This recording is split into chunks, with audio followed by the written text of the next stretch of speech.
ले आए।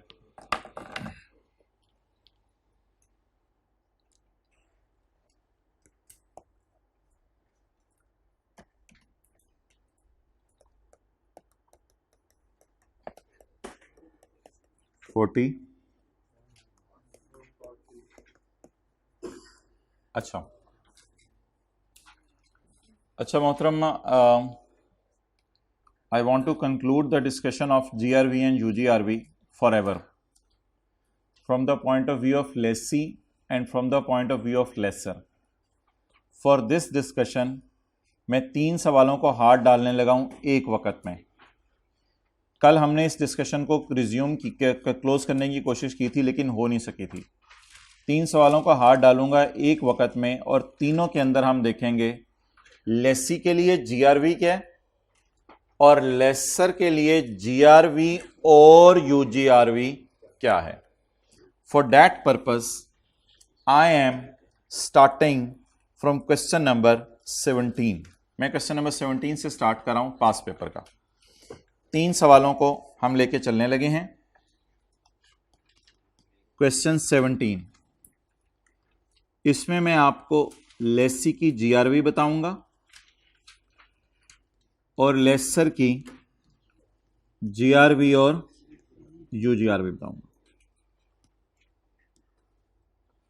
फिर हम नैनोगॉन वाला पता नहीं वो क्वेश्चन था कल, क्वेश्चन 12 वो करेंगे। फिर हम टेस्ट 5 का क्वेश्चन करेंगे जो असल में लेटेस्ट अटेम्प्ट का सवाल है। तो इनमें हम सबकी जीआरवी यूजीआरवीज कैलकुलेट करेंगे और डिसीजन ट्रीज हमारे सामने होंगे जिनको हम सामने रख के डिस्कशन करेंगे। Okay let's start. ये एंड पे तस्वीर खींच लीजिएगा, आपने सिर्फ डिस्कशन में टेंशन शो करनी है।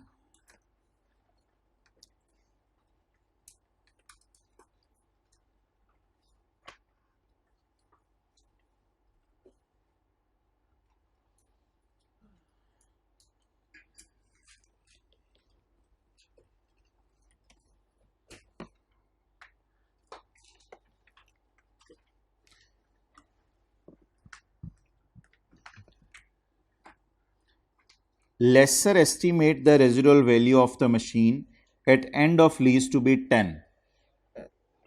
Lesser estimate the residual value of machine at the end of lease to be 10. बताएं ये 9 बजे की बात करे या 10 बजे की बात करे। Lessor estimate, lessor guarantee agreement वाली या एस्टीमेट, टेंशन दिमाग से देनी है। लेसर एस्टीमेट रेजिडुअल वैल्यू कितनी जी? To be. लेसर का अंदाजा है कि रेजिडुअल वैल्यू होगी कितनी, बोलें 10 मिलियन। ये अंदाजे वाली है, सोच वाली है, एग्रीमेंट वाली नहीं है।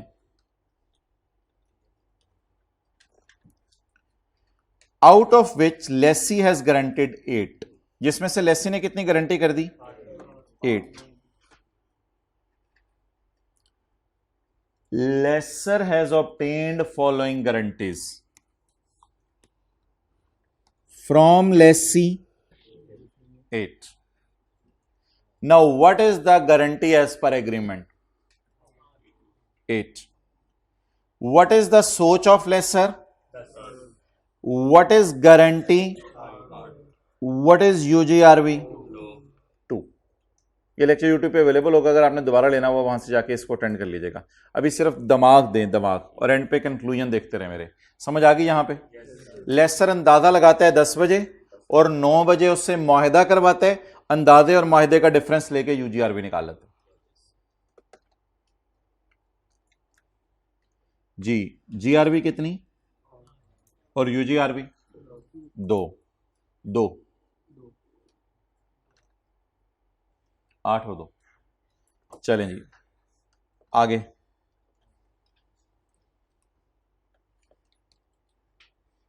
डीएल का अंदाजा है कि मशीन की फेयर वैल्यू होगी 5।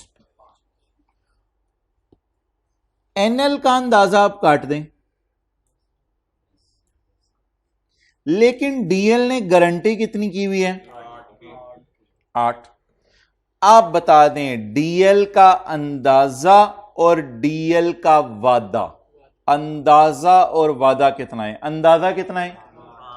5, वादा 8। मैं जरा वो कोशिश करता हूं डायग्राम निकालने की, अगर मिल जाए। ये वादा 8 का, अंदाजा 5 का। आप बता दें जी, लेसी ने अंदाजा क्या लगाया है? 5 का एसेट में वापस करूंगा, और वादा कितने का किया हुआ है? एक्सपेक्टेड टू बी पेड यहां निकालनी होती है, वादे वाली नहीं निकालनी होती। Expected to be paid, expected to be paid. आप बता दें what is GRV for lessee. So this is the story. Lessee के लिए यूजीआरवी तो सोचते हैं हम। ओवर, रिवाइज कर लीजिएगा वीडियो देख के। अगला सवाल क्वेश्चन 12, कल कराया था ताज़ा ताज़ा। इस सवाल में नोट कीजिएगा एक चीज़, ये जो भी मैंने आपको कराया है, इसमें लेसर की सोच अलग से दी हुई थी 10 और लेसी की सोच अलग से दी हुई थी 5। ये बात याद रखिएगा। इधर आए, the residual value at the end of 3 years is 30। कौन? दोनों। The residual value at the end of lease is estimated to be 30। किसका अंदाजा? दोनों का अंदाजा। चलें पहले लेसर के एंगल से डिस्कशन करते हैं फिर। आउट ऑफ विच लेसी ने कितना वादा कर लिया? चलें लेसर का अंदाजा बताएं। लेसर का अंदाजा बताएं। 10 बजे लेसर का अंदाजा 30। ना, इधर नहीं, उधर से चलो। लेसर का अंदाजा out of which 20 is agreement वाली। आप बता दें 30 का वादा नहीं, 30 की सोच और 20 का वादा। So what is UGRV? तो पिक 20 and 10।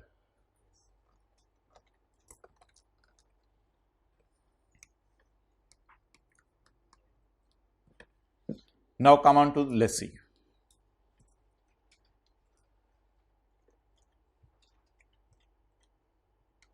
लेसी का अंदाजा वही the residual value machine at the end of 3 years estimated at 30। Lessee का अंदाजा भी 30, क्योंकि बताया नहीं हुआ ये लेसी का अंदाजा या लेसर का अंदाजा है। तो लेसी का अंदाजा भी, वो बोले जब लेसी का अंदाजा 30 हो गया और लेसी ने गारंटी कितनी की? 20 की। अब लेसी का टेबल तो अलग बनता है ना, लेसी का टेबल जरा सोचना पड़ता है, वो थोड़ा डिफरेंट है। लेसी के टेबल की तरफ आते हैं।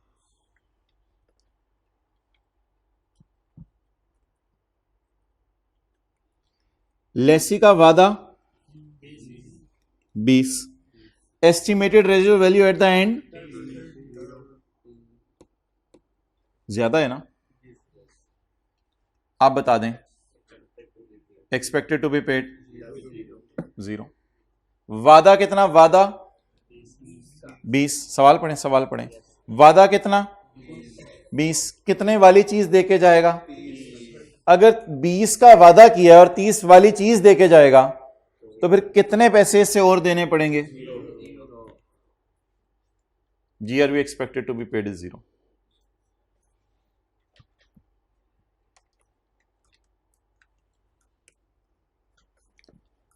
Now, the most technical thing was there in this question, test 5 का क्वेश्चन।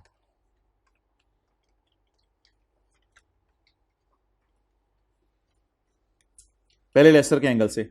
लेसर का अंदाजा, वो जल्दी बोले, लेसर का अंदाजा 5।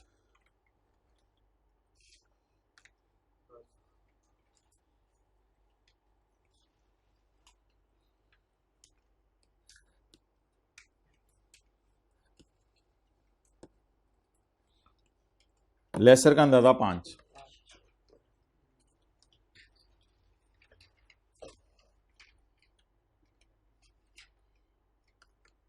However, Lessee has granted additional 3, उससे भी ऊपर 3 की गारंटी कर रहा है, यानी टोटल कितने की गारंटी कर रहा है? 8 की। एग्रीमेंट में कितनी लिख रहा है? जल्दी 8। एग्रीमेंट में कितनी लिख रहा है? अब 8 किस में लिख के दे दी उसने? एग्रीमेंट में। लेसर की सोच 5। Technically speaking there is no negative UGRV. 5 में से 8 का वादा है, तो चलो 8 का तो वादा ही वादा है बस। तो कल मैंने ये कहा था यूजीआरवी आप क्या ले लें? 0 ले लें।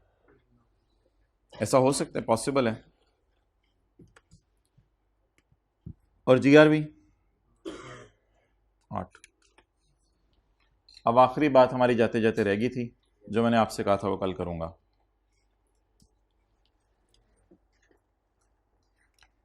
एक था क्वेश्चन सुबह सुबह अभी जो किया, क्वेश्चन 17, इससे पहले क्वेश्चन 17, उसमें दोनों की सोच अलग अलग दी हुई थी। इस सवाल में देखें सिर्फ लेसर की सोच दी हुई है, लेसी की सोच दी नहीं हुई। लेकिन मुझे एग्रीमेंट वाली जीआरबी बता दें, एग्रीमेंट वाली जीआरबी बता दें, एग्रीमेंट वाली एडिशनल 3 यानी टोटल। एग्रीमेंट वाली तो 8 है, लेसर ने अंदाजा लगाया 5, लेसी ने कहा 3 मैं ऊपर दूंगा, यानी टोटल कितने? तो what is as per agreement? Agreement वाली चेंज नहीं होगी। अगर वो भी 8 कह रहे तो ये भी 8 ही कहेगा। एग्रीमेंट वाली अल्लाह का शुक्र है हमने हर जगह सेम रखी है। तो जो इधर एग्रीमेंट वाली होती है 8, वही आपने इधर लिखा करनी है हमेशा। तो लेसी की गारंटी बताएं 8। अब अगली चीज, अब सवाल यह है कि इससे कम सोचते हैं या इससे ज्यादा सोची? भाई ये सवाल होता है, इससे कम सोची या ज्यादा? कम हुई तो इधर लिख देंगे फिगर, ज्यादा हुई तो इधर लिख देंगे फिगर। फिलहाल वादा बता दें कितना है?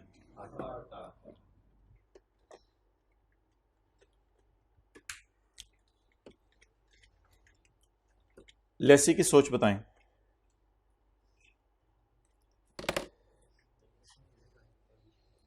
लेसी की सोच बताएं। नहीं लिखी हुई, लेसी की सोच नहीं लिखी हुई। अच्छा मुझे ये बताएं, अगर लेसी की सोच नहीं लिखी हुई तो मैं ये कह दूं estimate of residual value by lessee is not given in question. कुछ इन्वॉल्व हो, हाँ ना करें, जो भी दिल में आ रहा है। क्या मैं ये कह दूं estimate of residual value by lessee is not given in question?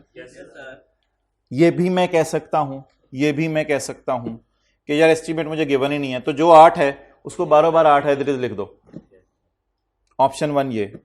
Option 2, मैं एज्यूम कर लूं कि लेसर लेसी बैठे हुए थे, तो जो सोच लेसर की है वही लेसी की है, इसलिए सवाल साइलेंट है। तो लेसर की सोच के बराबर एज्यूम कर लूं। अब ये दोनों ना अजम्पशंस है मेरी पेपर में। एक अजम्पशन में ये ले सकता हूं कि लेसी की सोच सवाल में गिवन नहीं है। दूसरी अजम्पशन क्या ले सकता हूं? बोले बोले बोले, जो लेसर की सोच है। तो आमतौर पे यही होता है, अगर सवाल खामोश हो और लेसर की सोच दे रहा और लेसी की ना दे रहा हो, तो हम यही एज्यूम करेंगे कि दोनों की सोच क्या है? एक है। अब दोनों की सोच, अब ये अजम्पशन है, थोड़ी सी अजम्पशन है, सवाल क्लियर नहीं था। अब दोनों की सोच मैं एज्यूम कर रहा हूं सेम है। अब अगर दोनों की सोच एज्यूम कर रहा हूं सेम है, तो आप बता दें लेसी की सोच 5। लेसी की सोच कितनी? 5। कम आ रही है, सॉरी। लेसी की सोच 5, जो लेसर की सोच है। अब बता दें एक्सपेक्टेड टू बी पेड, और सॉल्यूशन में भी ये 3 ही ली हुई है। Expected to be paid is 3। तो that was a bit difficult concept from the point of view of lessee, कि आपको एक अजम्पशन लेनी पड़नी थी। मेरे ख्याल से जिन्होंने शायद इस साइड पर अजम्पशन लियो उनको भी आई कैप ने एंटरटेन कर दिया हो, लेकिन बेहतर है जिस तरह आई कैप ने एक दफ़ा एज्यूम किया, आइंदा हम उसी तरह एज्यूम कर लिया करें। तो आई कैप ने इस अटेम्प्ट में एज्यूम किया था कि दोनों की सोच सेम है। आला सिनेरियो क्या है? क्वेश्चन 17, दोनों की सोच बताए, दोनों की सोच बताए। उससे हल्का सवाल क्वेश्चन 12, सोच बताते हुए नाम ना लिखे। द रेजिडुअल, नहीं एज्यूम नहीं करना उसमें, द रेजिडुअल वैल्यू इज इतने। क्वेश्चन 12, हाँ दोनों की सोच नहीं थी, बस फिर तो वो लिखा ही नहीं हुआ था किसकी सोच है, तो फिर दोनों की एक ही सोच है। और ये वर्स्ट क्वेश्चन था जिसमें एक की सोच बताई हुई थी, दूसरे की सोच, तो फिर हमने किसकी सोच किसके बराबर एज्यूम कर ली? जो लेसर सोच रहा था वही एज्यूम कर लिया लेसी सोच रहा है। इसलिए इसके सवाल के सॉल्यूशन में आपको जीआरबी कितनी मिलेगी? 3। बहरहाल इट्स बेटर कि आप इस डिस्कशन को अटेंड करके फिर आप ये फिल आउट करें, लेकिन इन एनी केस तस्वीर खींच लें।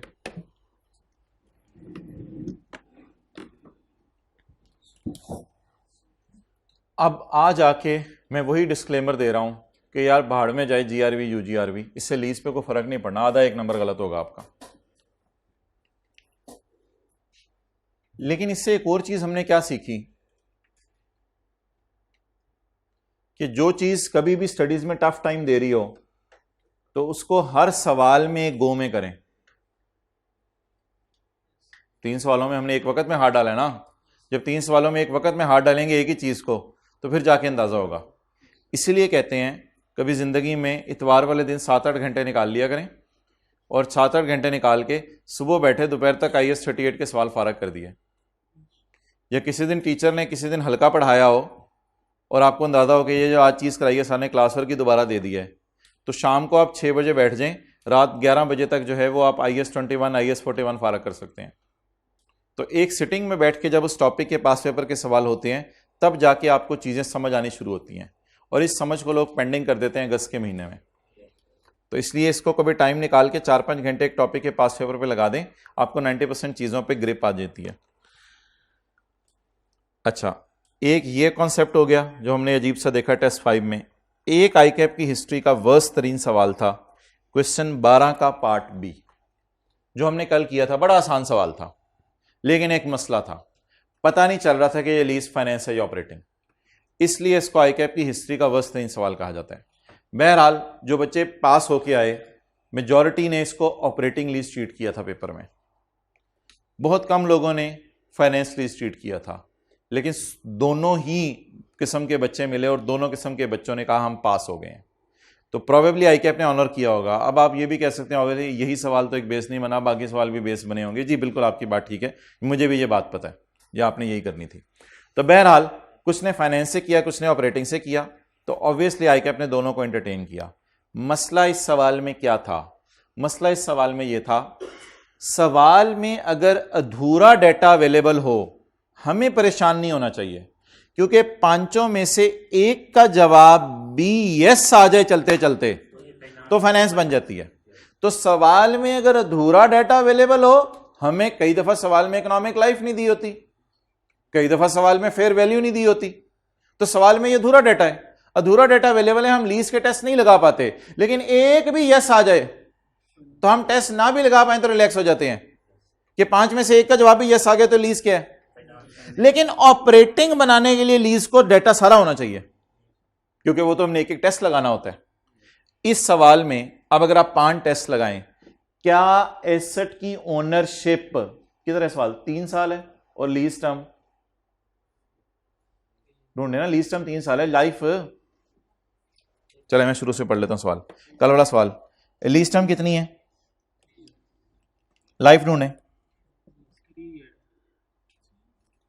भाई ये तो लीज टर्म है, मैं लाइफ पूछ रहा हूं, नहीं अवेलेबल ना, अधूरा डाटा। फेयर वैल्यू ढूंढे, नहीं गिवन, फेयर वैल्यू भी गिवन नहीं। अब बताएं क्या क्या मिसिंग है? लाइफ भी गिवन है, और सॉरी लाइफ भी मिसिंग है, यूजफुल लाइफ, और फेयर वैल्यू भी मिसिंग है। अब अगर मैं सवाल लगाना शुरू करूं, पहले सवाल का जवाब, तीसरे साल के एंड पे ओनरशिप ट्रांसफर हो जाएगी? बिल्कुल नहीं होगी। जीआरवी यूजीआरवी का मतलब ही होता है वापस होने। पहले सवाल का जवाब नो।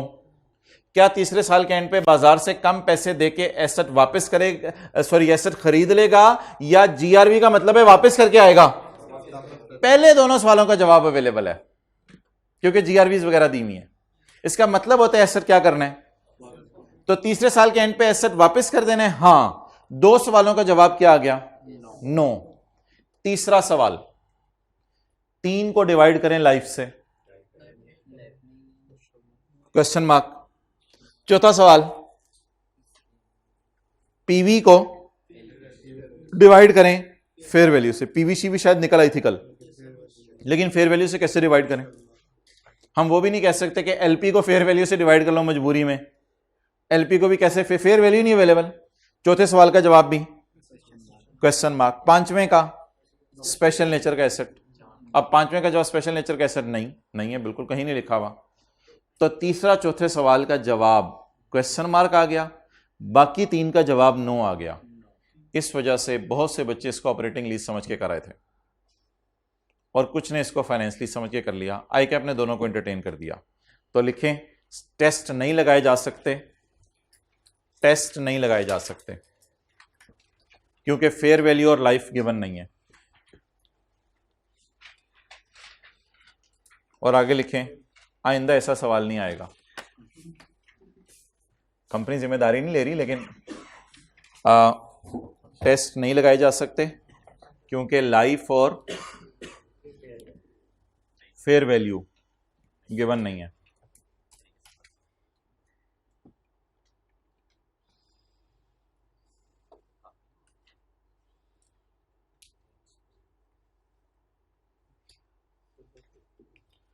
वैसे एक दफ़ा ना हल्की फुल्की आई कैप से डिस्कशन शुरू की थी इसके ऊपर, तो एक रिप्लाई आया था आई कैप का, वो था थोड़ा डिफरेंट और अजीब सा था, लेकिन वो मैं आपसे शेयर कर लेता हूँ। आई कैप ने ये रिप्लाई किया था कि आमतौर पे दुनिया इतनी तेज़ी से बदल रही है कि मशीनें 3-4 साल ही चलती हैं, फिर चीज़ों के नए मॉडल आ जाते हैं। तो इसलिए लाइफ अगर सवाल में ना गिवन हो तो 3-4 साल ही होती है चीज़ों की, क्योंकि टेक्नोलॉजी इतनी जल्दी से बदल रही है। गाड़ियों वाले भी 3-4 साल बाद नया मॉडल ले आते हैं। हर कोई बंदा दुनिया में 3-4 साल बाद चीज़ें बदल रहा है। तो इसलिए फिर लाइफ नहीं दी हुई थी तो 3-4 साल ले लेनी थी। तो भी 3 को 3 से डिवाइड करो तो 100%, इसलिए लीज फाइनेंस। लेकिन ये कोई इतना स्ट्रांग रिप्लाई नहीं है आई कैप का जो मैं आपको पेश करूं और आप बाकी सवालों में इसको अप्लाई करने की कोशिश करें। ये अजीब सा थोड़ा सा रिप्लाई था, लेकिन मेरे ख्याल से जब टीचर्स ने थोड़ा किया आई कैप को, उसके बाद से लेके 2021 से लेके अभी तक 3-4 अटैम्प्ट्स गुजर चुकी हैं, दोबारा उसने ऐसा पंगा नहीं किया। बस ठीक है, एक मसला हो गया था सवाल में, मेरे ख्याल से दोनों को एंटरटेन कर दिया होगा उसने, फाइनेंस लीज वालों को भी और ऑपरेटिंग लीज वालों को भी। एथिक्स का चैप्टर निकाल लें। एथिक्स का चैप्टर घर बैठे आप एथिक्स सीखें आप। एथिक्स पेज नंबर 538, पॉज करना, पेज नंबर 538। अच्छा जी, ये एथिक्स का चैप्टर हर किताब में चल रहा होता है, कभी टैक्स की किताब में चल रहे हैं, कभी I2B की शायद कह रहे थे किताब में चल रहे हैं। तो अकाउंटिंग में एथिक्स का चैप्टर कहाँ अप्लाई होगा? ऑडिट में बात नहीं कर रहा मैं, अकाउंटिंग में एथिक्स का चैप्टर कहाँ अप्लाई होगा? तो जब तक एक बेसिक थीम समझ नहीं आएगी तब तक चैप्टर आप सारा रटा भी मार लें तो आपको कॉन्सेप्ट समझ नहीं आना। तो सबसे पहले एक ऑर्गेनाइजेशन जहन में लाएं। मिसाल के तौर पे एक साहब हैं, वो नेस्ले के अंदर CFO हैं, चीफ फाइनेंशियल ऑफिसर। फिर नीचे इसके एक बंदा है अकाउंट्स मैनेजर, और फिर उसके नीचे इसके सबऑर्डिनेट हैं। अकाउंट्स मैनेजर के नीचे सबऑर्डिनेट नंबर 1, सबऑर्डिनेट नंबर 2। आप बड़ी कंपनीज में चले जाएं बाहर के मुल्कों में, तो वहां हमने यहां तक सुना है कि 300-300, 400-400 CA एक कंपनी ने रखे हुए हैं। एप्पल है, इस किस्म की और कंपनीज हैं, पूरी कंपनी ने 400-400, 500-500 CA रखे हुए हैं, यानी पूरी क्लास उठा लेते हैं। अच्छा, अब नेस्ले में CFO हो सकता है कहे मैं FCA हूं, मुझे CA किए हुए ज़्यादा अरसा हो गया, ये कहें मैं SCA हूं, मुझे 3-4 साल हुए हैं CA किए हुए, और ये कहें जी अभी 2 महीने पहले मैंने CA किया है, ये कहते हैं 2 दिन पहले मैंने CA किया 2 दिन पहले। तो ये सारे चार्टर्ड अकाउंटेंट्स हैं। ये नेस्ले के क्या हैं? Excellent, employees. ये नेस्ले के क्या हैं? एम्प्लॉइज। अब नेस्ले का ऑडिट हो सकता है करती हो एक फर्म KPMG। इनको आप लोगों ने अगर ऑडिट पढ़ा हुआ है, एक्सटर्नल ऑडिटर कहते हैं, नहीं पढ़ा हुआ तो भी कोई मसला नहीं, एक्सटर्नल लोग इनका ऑडिट करने आते हैं। ये इनके एम्प्लॉय नहीं होते, क्योंकि ये आते हैं महीने 2 के लिए ऑडिट करके चले जाते हैं। लेकिन ये जो लोग हैं इस साइड पे, ये सारे 8-8 घंटे बैठते हैं। अब इनके ऊपर आप ऑडिट की क्लास में स्टैंडर्ड्स में पढ़ेंगे क्या एथिक्स अप्लाई होते हैं, एथिक्स होंगे तो वही इंटेग्रिटी और ये सारा, और इनके ऊपर आप किस क्लास में पढ़ेंगे? रिपोर्टिंग की क्लास में, कि इनके लिए कौन से एथिक्स हैं। और टैक्स की क्लास में जाएंगे तो भी यही पढ़ेंगे, लेकिन वो कौन होंगे? नेस्ले वालों ने पीडब्ल्यूसी वालों से कहा आप टैक्स हमें आप निकाल के दें, टैक्स आप कैलकुलेट करें हमारा। तो जो लोग टैक्स कैलकुलेट करके देंगे उनके लिए कौन से एथिक्स हैं, इन्हें कहते हैं टैक्स प्रैक्टिशनर्स। उनके लिए जो एथिक्स होंगे वो टैक्स की क्लास में पढ़ेंगे। तो एक लफ्ज मैं बोलने लगा हूं, what is the employing organisation name for CFO. CFO की एम्प्लॉइंग ऑर्गेनाइजेशन कौन सी है? सीएफओ की employing organisation Nestle. Employing organisation होता है जहां नौकरी कर रहे हैं, जहां एम्प्लॉयर एम्प्लॉय रिलेशन है। पीडब्ल्यूसी वाले क्यों नहीं नेस्ले के एम्प्लॉइज? क्योंकि वो तो सिर्फ एक सर्विस देने आए हैं। केपीएमजी वाले क्यों नहीं नेस्ले के एम्प्लॉइज? क्योंकि वो 8 घंटे ड्यूटी नहीं करते, मर्जी से आते हैं, महीने 2 में ऑडिट करके चले जाते हैं। ये सारे क्या हैं नेस्ले में? एम्प्लॉइज। ये डाटा जरूर देते हैं इन लोगों को, ये डाटा जरूर देते हैं इन लोगों को, लेकिन हमारा स्कोप किन के अंदर फॉल करेगा बताएं? सिर्फ हमारे स्कोप में ये हैं, हमारे स्कोप में इसके एथिक्स नहीं है। नोट कर लें। तो अगर आप किसी ऑर्गेनाइजेशन में अकाउंटेंट हैं तो क्या आपको IAS 12 का नोट बनाना पड़ेगा? हां। अगर आप सीएफओ हैं नेस्ले में, आपको IAS 38 का नोट बनाना पड़ेगा? हां। ये बनाना आपका काम है, आप एन अकाउंटेंट हैं। अकाउंटेंट के तौर पे अब आप लायबल हैं कि आप पे एथिक्स का चैप्टर लगेगा।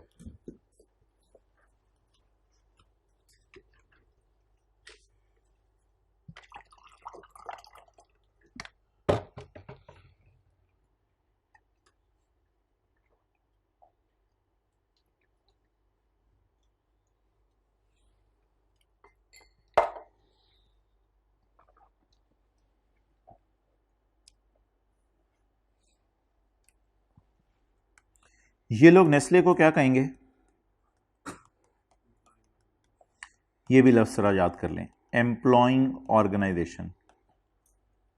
केपीएमजी वाले क्यों नहीं कहेंगे एम्प्लॉइंग ऑर्गेनाइजेशन? क्योंकि केपीएमजी वालों ने को नौकरी नहीं दी हुई नेस्ले ने।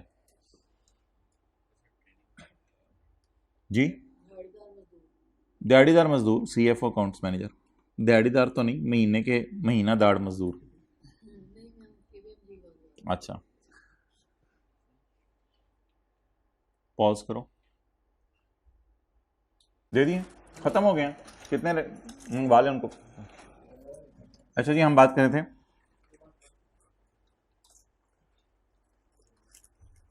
पेज 538।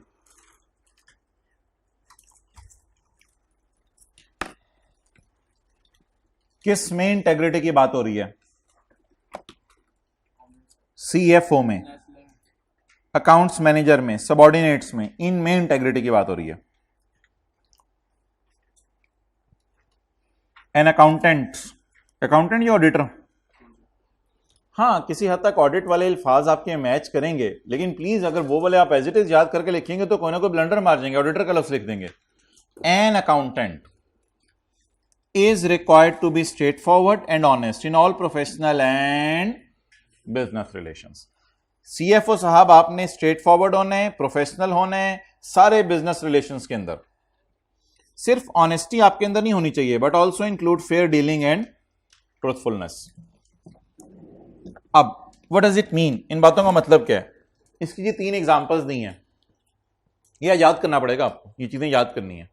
3 एग्जांपल्स, 3 काम आपने नहीं करने तो पता चलेगा कि आप ऑनेस्ट भी हैं और आप में इंटेग्रिटी भी है। वो 3 काम क्या हैं? A chartered accountant should not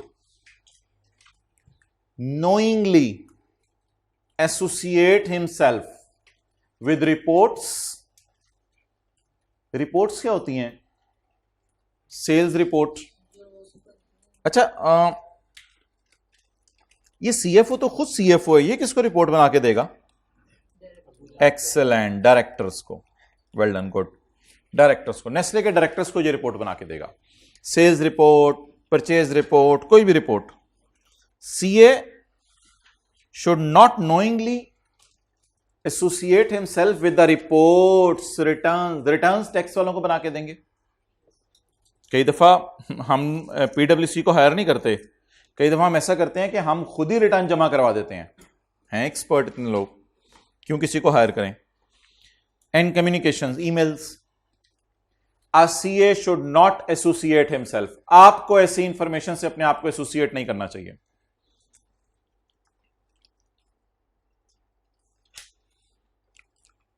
CFO ने अकाउंट्स मैनेजर को कहा कि आप अपने ईमेल एड्रेस से डायरेक्टर को ईमेल करो कि लाहौर की सेल्स इस साल कराची की सेल्स से ज्यादा है. अकाउंट्स मैनेजर ने कहा सॉरी सर, नहीं है ऐसा. कहता है वो थोड़ी सी सेल मिस क्लासिफाई करके उधर की इधर डाल दो, बस आप इस बार लाहौर की सेल ज्यादा करो. हमें डायरेक्टर्स ने टारगेट दिया था. अब अकाउंट्स मैनेजर को, भाई इधर देखें, छोड़ दें सब कुछ. अब अकाउंट्स मैनेजर को इस ईमेल के करने से इनकार कर देना चाहिए. लफ्ज बोलें, he should not knowingly associate himself. क्या? He should not knowingly associate himself with the communication where the information is materially or misleading. आप इनकार कर दें, आप इनकार कर दें. अच्छा, ये ना कहिएगा इनकार कर दें और नौकरी से छोड़ के चले जाएं. बचना कैसे है वो हम बाद में देखेंगे. मेरा सवाल आपसे सिर्फ यह है कि क्या यह बंदा इंटेग्रिटी को सामने रखते हुए ऐसी इंफॉर्मेशन से अपने आप को एसोसिएट करे या ना करे? ना करे. कई दफा कोई बच्चे होते हैं, कोई काम करवाना होता है, प्रिंसिपल साहब से साइन करवा रहे होते हैं, आप साइन करने से इनकार कर देते हैं. इट मींस कि you are not associating himself with that project. तो आप इनकार कर दें, सॉरी सर मैं ईमेल नहीं कर सकता. Similarly, a CA should not knowingly associate himself with any information that is furnished recklessly. Recklessly होते जल्दी जल्दी से काम करके बेध्यानी में जमा करा दो, बस देखी जाएगी. 10 मिनट के अंदर ये ईमेल कर दो. आप कहें सर 10 मिनट में तो कुछ भी नहीं हो सकता. मेरी तो अंग्रेजी भी recklessly नहीं होनी चाहिए.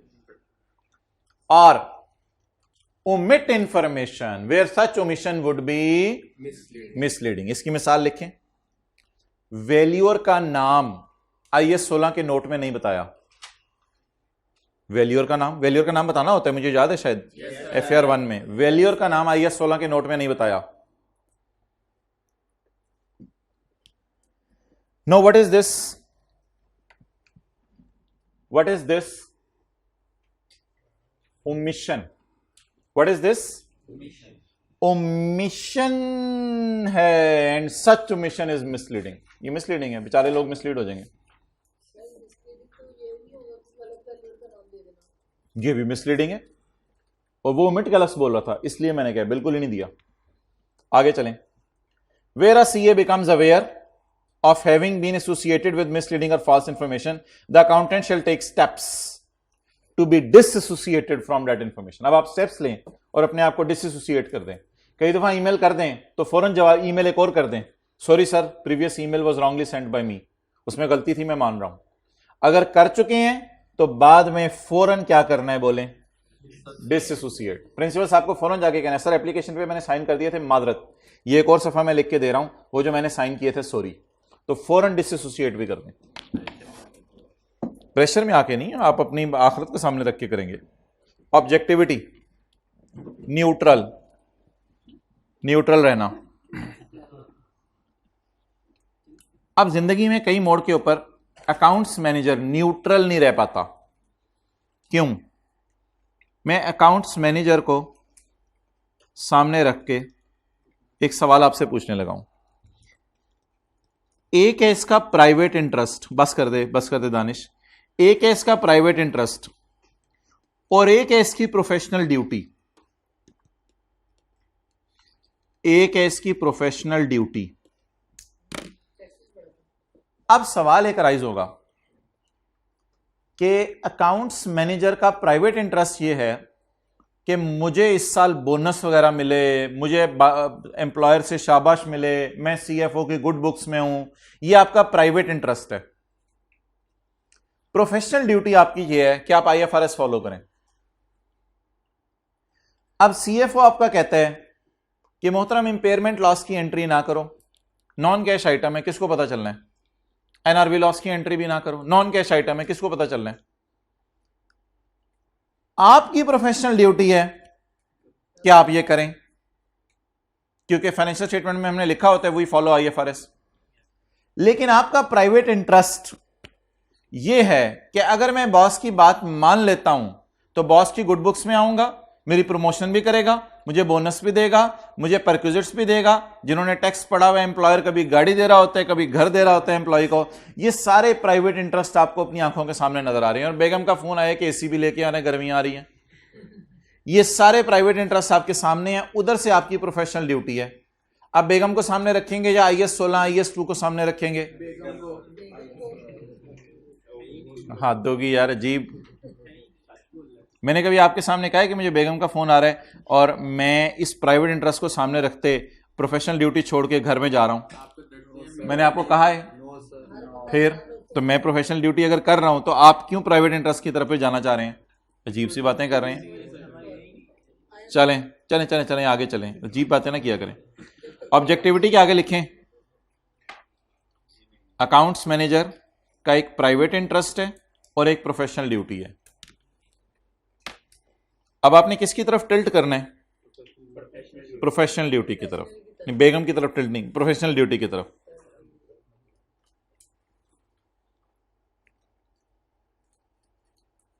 लो जी, मैसेज आ गया, अल्हम्दुलिल्लाह।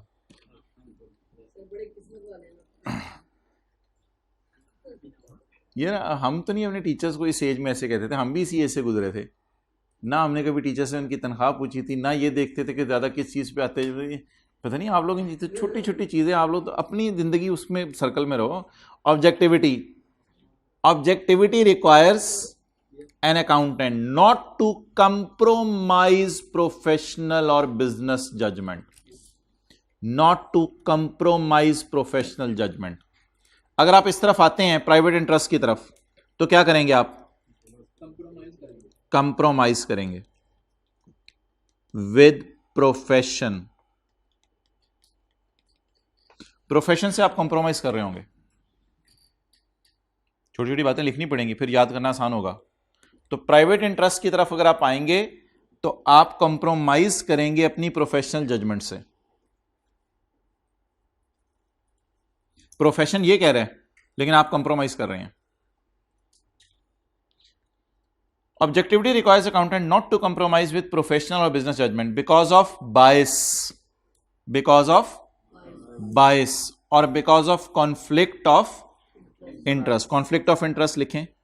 माइंड में जंग चलेगी, माइंड दिमाग में जंग चलेगी कि बोनस मिल जाए, जर्नल एंट्रीज की खैर है। माइंड में जंग चलेगी, बोनस मिल जाए, जर्नल एंट्रीज की खैर है।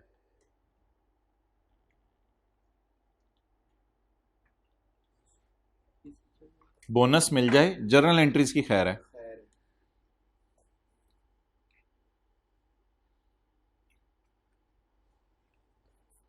कुछ लोग होते कहते हैं लेस समोसा मिल जाए, क्लास की खैर है।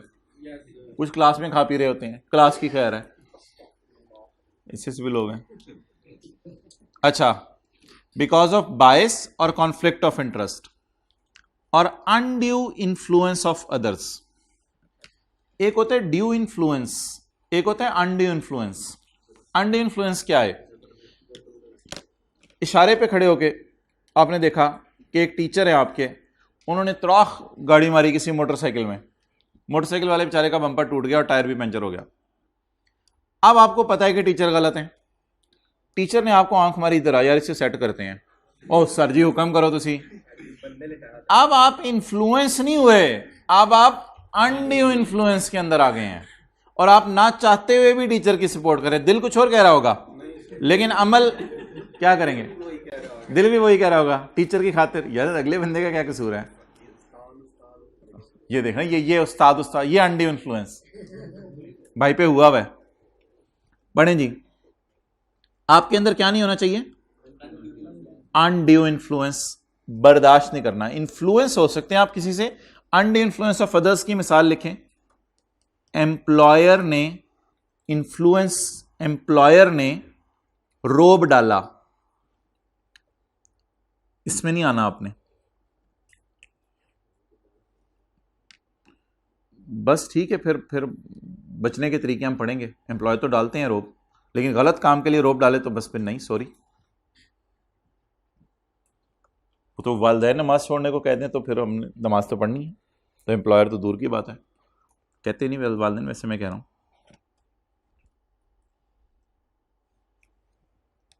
बेटा बाद में पढ़ लेना, नहीं बस में बैठने से पहले बस वाले से आप बात करें, भाईजान पढ़ाओगे या नहीं पढ़ाओगे। A chartered accountant shall not undertake a professional activity if a circumstance or a relation unduly influence the accountant's professional judgment regarding the activity। मतलब बताते हैं फिर छुट्टी करें। A chartered accountant shall not undertake a professional activity if a circumstance unduly influence the accountant's professional judgment regarding the activity। कोई activity की मिसाल दे दें। कोई एक्टिविटी शुरू होनी थी, मिसाल के तौर पे आपको पता चला कि डायरेक्टर्स ने सीएफओ को कहा है कि जाओ फलां जगह पे जाके तुमने एक बिजनेस की सेल की डील करके आनी है। सीएफओ ने कहा सर हाजिर हूं। डायरेक्टर ने कहा सीएफओ जो मर्जी हो जाए, उनको रिश्वत देनी पड़े या जो मर्जी हो जाए, तुमने वो सेल की डील करके आनी है। अब आपको पता चल गया एक ऐसी एक्टिविटी शुरू होने लगी है जिसमें ऐसे सरकमस्टांसेस आ जाएंगे कि आप अकाउंट्स मैनेजर और सीएफओ दोनों जाएंगे और दोनों उस डील का पार्ट बनेंगे। आपको वहां पे क्या कर देना चाहिए? इनकार कर देना चाहिए। क्या लिखा हुआ है? अंग्रेजी आ CA shall not undertake a activity. अगर सरकमस्टांसेस ऐसे बन जाएं वहां पे जो कि अनड्यूली इंफ्लुएंस करेंगे आपकी जजमेंट को। अब आप उधर बैठे हुए, आपका बॉस रिश्वत दे भी रहा होगा, आप बोल नहीं सकेंगे। अगर आप बोलेंगे भी उधर सर ऐसा ना करें तो बाकी सारे आपको घूरेंगे, भाईजान तू बॉस है ये कौन है। तो ऐसी सूरत में ऐसी एक्टिविटी से पहले ही आप डिसऑन कर दें। चलें छोड़ें परे, रिलेशन का लफ्ज फिर कल पढ़ेंगे। भाईजान आप क्या करें, जो करना है वो तो करना है, तो खुदा के लिए आप ऑनलाइन लें लेक्चर। चलें।